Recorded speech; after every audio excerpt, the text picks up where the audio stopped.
Hey heroes, welcome to another uncanny episode of History of the Marvel Universe. This channel is sponsored in part by Patreon supporters. If you would like to contribute and vote in monthly polls, then you can sign up for an amount of your choosing over at patreon.com/MaryMarvelate. The link is in the description below, along with other places you can find me. Alexander Summers was the second son of U.S. Air Force pilot Christopher Summers and his wife Catherine Ann. The Summers traveled regularly, and so Alex was born in Honolulu, Hawaii, but brought back to his family home in Alaska soon thereafter. He lived there with his brother Scott, who was 2 years older and often looked out for Alex. However, tragedy tore the Summers family apart while Alex was still somewhere around 8 years old. One day, while Christopher was flying his wife and sons back home from a vacation, an alien spacecraft appeared in the Alaskan skies above them. While massive compared to their vintage airplane, this craft was actually a scout ship from the intergalactic Shi'ar Empire. The alien vessel opened fire, and while Christopher's experience as a pilot prevented immediate annihilation, the de Havilland Mosquito he flew was quickly shot down. Desperate to save her children from the mysterious assault, Catherine Ann Summers strapped Scott to the plane's only parachute. Scott held on to his younger brother tightly, and both were pushed from the plane before it crashed. The two boys saw the plane go down and were left to assume that their parents had been killed. Of course, they had no way of knowing that Christopher and Catherine had been teleported away by the alien scouts and abducted. While Scott deployed the parachute successfully, the chaos in the air caused it to catch fire and fall faster than intended. Holding his brother tightly, Scott attempted to protect Alex from harm even as his own head struck the ground hard, leaving him concussed. Fortunately, both boys survived and were soon found and treated for their injuries. After 2 weeks in the hospital, Alex was sent to an orphanage in Nebraska while his brother was still in a coma. However, behind the scenes, this home for foundlings was actually being run by the insane superhuman geneticist Mr. Sinister. Wanting to keep the two separated, Sinister had Alex adopted away, while Scott, after emerging from his coma, was forced to remain at the orphanage. Alex's new foster parents were Mr. and Mrs. Andrew Blanding, who lost their own son Todd in a car accident. As a result, Alex often felt like he was expected to be a replacement for Todd and to live up to his lofty accomplishments. Although he also gained an older sister, Haley, who he learned to trust and confide in. Not only that, but she defended him against the local bullies and their leader, Vincent, who was secretly responsible for Todd's death. Meanwhile, Mr. Sinister continued to monitor Alex from the shadows. Alex, you see, was a mutant, and at 13 years old, he could often feel the cosmic energy inside of him building. Wanting to test the boy's abilities, Sinister hired Vincent to attack Alex and kill his foster family, which he intended on doing by blowing up their house. While Alex didn't want to hurt anyone, Haley encouraged him to step up and be a hero as his mutant powers emerged. Before Vincent could blow up the Blanding family home, Alex fired a blast of plasma energy from his arms that reduced the killer to a charred skeleton. Satisfied by this display, Sinister then stepped in to dispose of the body, suppress Alex and Haley's memories of these events,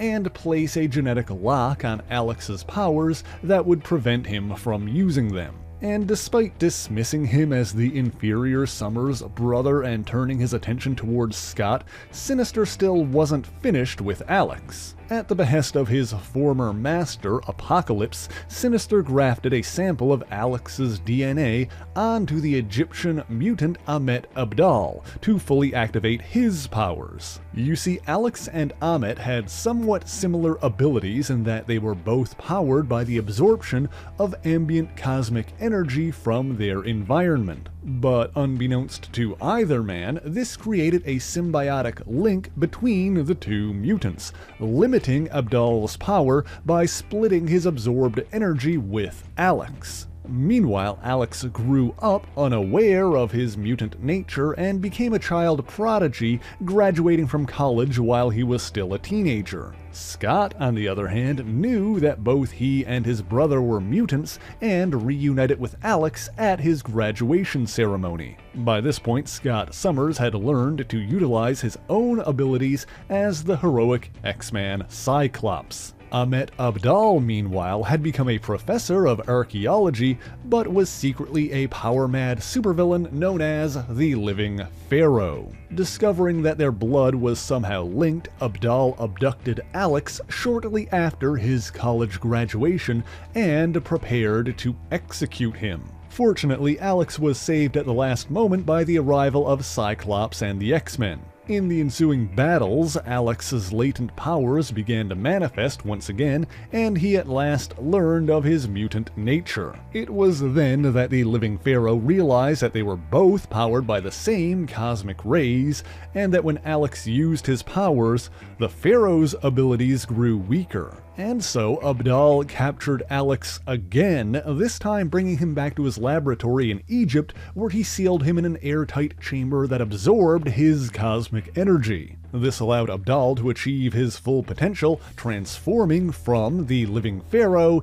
into the Living Monolith. However, Alex's survival instincts overpowered Sinister's genetic lock, causing his abilities to fully manifest once again, allowing him to break free of the chamber before he was completely drained of energy. This weakened Abdal once again, returning him to normal in the midst of his battle with the X-Men. But Alex lacked control over the omnidirectional waves of plasma energy that emanated from his body. Not wishing to endanger his brother or his friends, Alex fled into the desert and hid in a lonely cave. But soon afterwards, he was found by a mutant-hunting Sentinel robot sent by Lawrence Trask, the son of the deceased Sentinel inventor Bolivar Trask. Alex was brought back to Trask's headquarters, where he was given a special costume designed to regulate his energy. Taking the code name Havok, he was imprisoned alongside the magnetic mutant Lorna Dane, aka Polaris,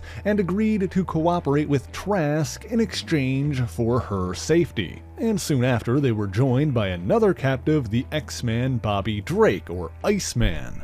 Bobby chastised Alex for surrendering to Trask, but then, despite his compliance, one of the Sentinels attempted to seize Lorna. Alex proved to be more powerful than Trask suspected, as he channeled his body's plasma energy along his arms to concentrate it and fire on the attacking robot. Nonetheless, Trask was able to keep the three mutants captive by using technology to nullify their abilities. Either way, his plans backfired once he learned that he himself was also a mutant and his Sentinels turned on him. You see, Larry's father, Bolivar Trask, discovered his son's mutant nature and designed a medallion to both suppress any awareness of his precognitive abilities and to hide him from the Sentinels' scanners. Trask's ally, federal judge Robert Chalmers, removed this medallion to show Larry the truth, but the Sentinels were already programmed to destroy any and all mutants. Cyclops and the X-Men took advantage of the ensuing confusion to infiltrate Trask's headquarters and rescue their captive allies. In the end, Trask's memories of his own mutation were suppressed once again,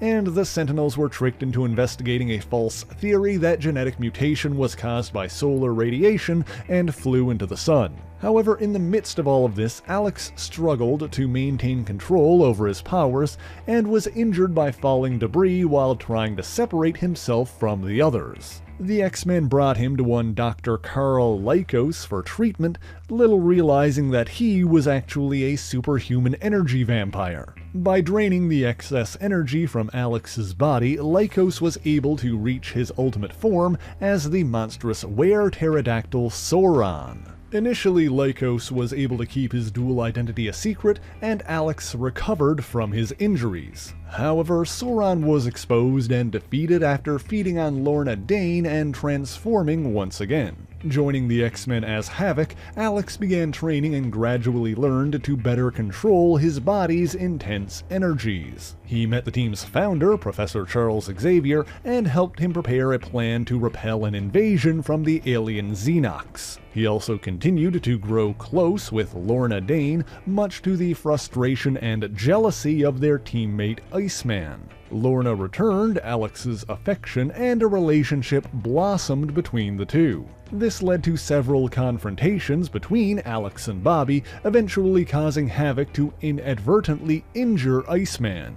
Fearing what might happen if he lost control again, Alex fled to the American Southwest to isolate himself, but the professor sent Lorna to retrieve him. While there, the two ran afoul of the Incredible Hulk, but Alex was able to save Lorna by recalling his training and exercising precise control over his powers. Before they could return home, Alex and Lorna were abducted by the subversive organization, the Secret Empire, who used their mutant energy to power their command ship. They and other captive mutants were ultimately rescued by Captain America, the Falcon, and several X-Men. However, they were later held prisoner yet again when they were part of a team of X-Men sent to investigate the living island Krakoa. After being rescued by Cyclops and a newly assembled team of X-Men, Alex and Lorna decided to retire and pursue a shared interest in geophysics. To this end, they returned to the Southwest and lived in the shadows of New Mexico's Rio Diablo mountain range. Their peaceful life was interrupted yet again, this time by Devon Shakari, an agent of the Shi'ar Empire who had adopted the costumed identity of Eric the Red. Yes, he was part of the same alien empire that had abducted Alex and Scott's parents. Sent to prevent the X-Men from allying with the rebellious Princess Lilandra, Shakari brainwashed Alex and Lorna, now calling herself Polaris, into attacking their former teammates. They remained under his control for some time, but were ultimately freed by Professor Xavier. Mentally addled by the whole ordeal, they stayed with Xavier's ally, Moira McTaggart, on Scotland's Muir Island during their recovery. While there, they were attacked by agents of the Living Pharaoh, Ahmet Abdal, and Havok was captured yet again. He was brought back to Abdal's headquarters in New York, but this time was rescued by the masked vigilante Spider-Man. He single-handedly battled the Living Pharaoh, proving that their energy powers were a match for one another. However, Abdal's henchmen interfered, taking Havok by surprise and placing a device on his body that rendered him paralyzed. Just like he did before in Egypt, Abdal sealed Alex away and once again transformed into the living monolith. However, this time the appearance of a giant foe in New York City drew the attention of the avenging thunder god, the mighty Thor. And so in the end, Abdal was defeated by the assembled heroes, and Thor brought Alex back to Muir Island to reunite with Lorna. They stayed in Scotland for a while, during which time they aided the X-Men in a confrontation with Moira McTaggart's mutant son, Proteus. They later returned to San Diablo to continue their fieldwork for doctoral studies in geophysics. While not active members of the team, they continued to aid the X-Men on occasion. And of course, Alex and Lorna continued to build a life together as a loving couple. During this time, Alex was finally reunited with his long-lost father, who had since become the space-faring swashbuckler Corsair. The reunited Summers family spent some time together and even visited Alaska so that Alex and Scott could meet their grandparents. However, while there, they also met a woman named Madeline Pryor, who looked and sounded identical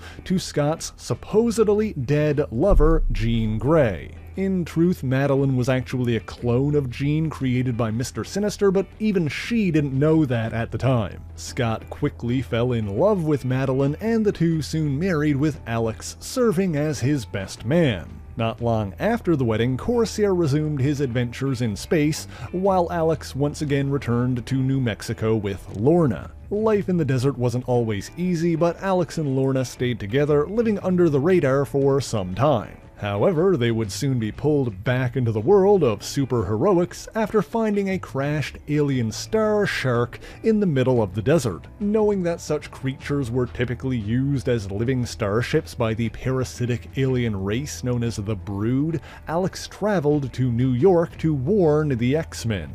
However, when he arrived, he found a fairly different team that was being led by their former nemesis, Magneto. Not trusting Alex, the telepathic mutant Psylocke suppressed his memory of this encounter and sent him back to New Mexico. However, the psionic defenses he'd learned from Xavier made it too dangerous to erase these memories completely. Over the following nights, Alex had a recurring dream about being attacked by the X-Men. This continued until one dream caused the energy in his body to build up, forcing him to rush outside and eject a burst of plasma into the night sky. Returning to New York again to investigate, he found the X-Mansion empty, but learned that Magneto's X-Men had forged an alliance with the notorious Hellfire Club. After failing to contact his brother or the Avengers, Alex followed Magneto into the Morlock tunnels beneath New York, where he found the X-Men once again.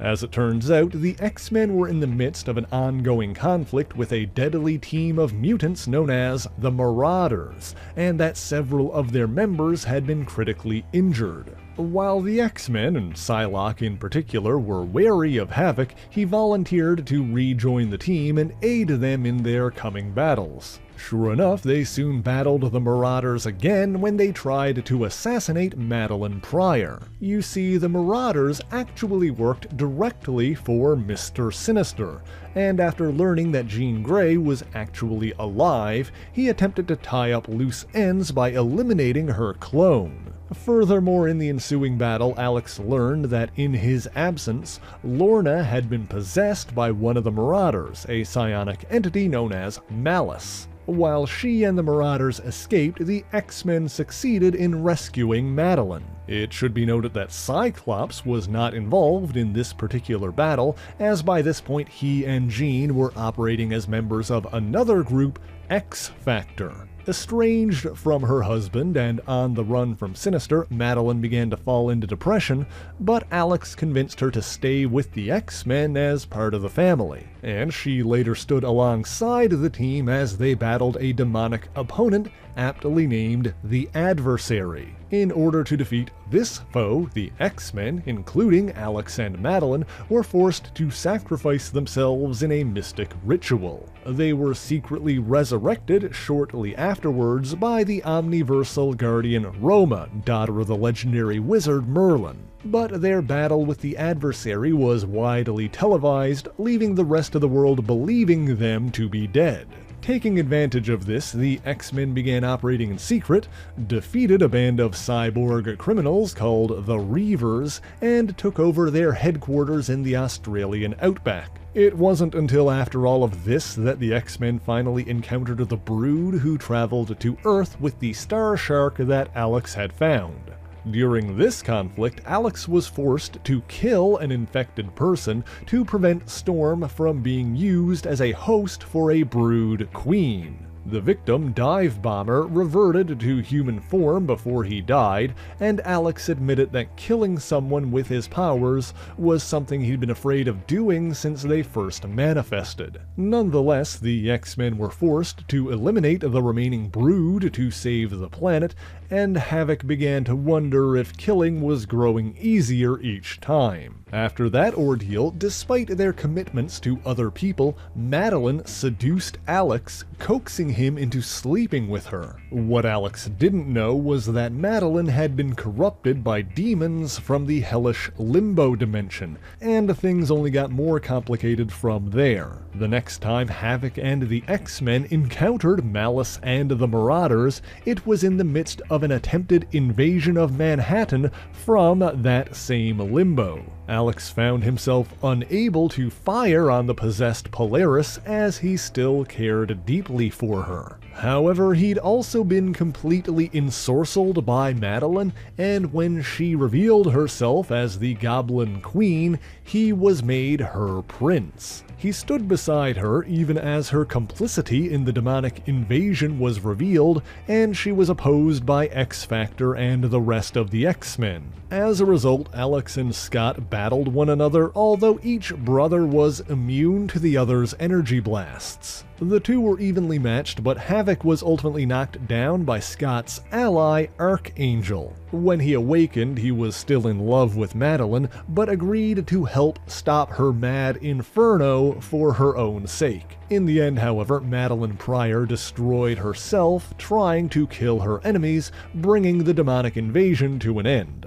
But before anyone could even begin to process what had happened, the X-Men and X-Factor were attacked by Malice and Mr. Sinister. While not all of his schemes were exposed, the Summers brothers learned that Sinister had been manipulating things from behind the scenes for most of their lives. To defeat him, Alex turned his plasma beams on Cyclops, supercharging his optic blasts. Releasing this excess energy in a single attack, Cyclops defeated Sinister, nearly obliterating his entire body. Polaris disappeared in the confusion, and Havok subsequently returned to Australia with the X-Men. In the aftermath of all this madness, the lingering effects of the Goblin Queen's mental manipulation left Alex more irritable and ruthless than he was before, but he slowly returned to his original self. Back in Australia, he also encountered a beautiful Irish woman named Layla O'Toole.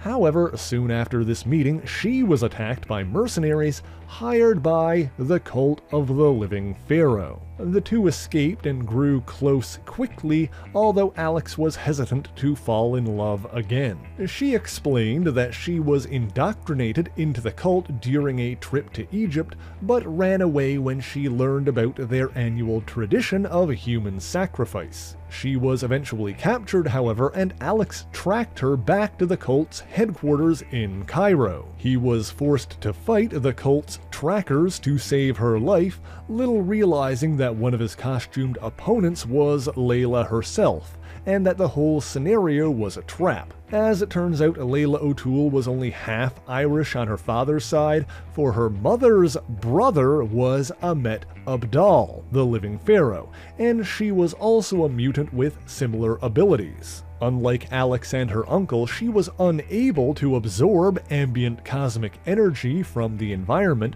but she could absorb Havok's plasma blasts to grow larger and more powerful, and thus called herself Plasma. Although being the dope that he is, Alex never put any of this together until she unmasked herself and explained it. She tried to convince him to join her and fuel her powers, and when that didn't work, she attempted to force him. In the end, however, Havok joined forces with fellow X-Man Wolverine to defeat the cult of the Living Pharaoh once again. And by refusing to feed her more energy, Havok was able to beat Plasma with an old-fashioned right hook. Now that brings us to the end of today's video, but there is certainly more we could cover when it comes to Havok. Would you like to hear what happens next? Perhaps a closer look at the origins of the Living Pharaoh? Let me know in the comments below. In the meantime, we've already talked in depth about Lorna Dane, Madeline Pryor, and Mr. Sinister elsewhere on the channel, so be sure to check out those videos if you want more details on some of the things we touched on today. But first, let me just say thank you so much for watching this video. If you did enjoy it, be sure to leave a like, subscribe to the channel, and share it on your favorite social media. As always, the issues referenced in this video are listed in the description below if you would like to read them for yourself, as well as links to other places you can find me, including my Patreon page where, for only $1 a month, you can get your name in these special thanks here, and vote in polls that help decide what topics get covered on the channel. But that is indeed all I have for you this week, and so until next time, true believers, Excelsior!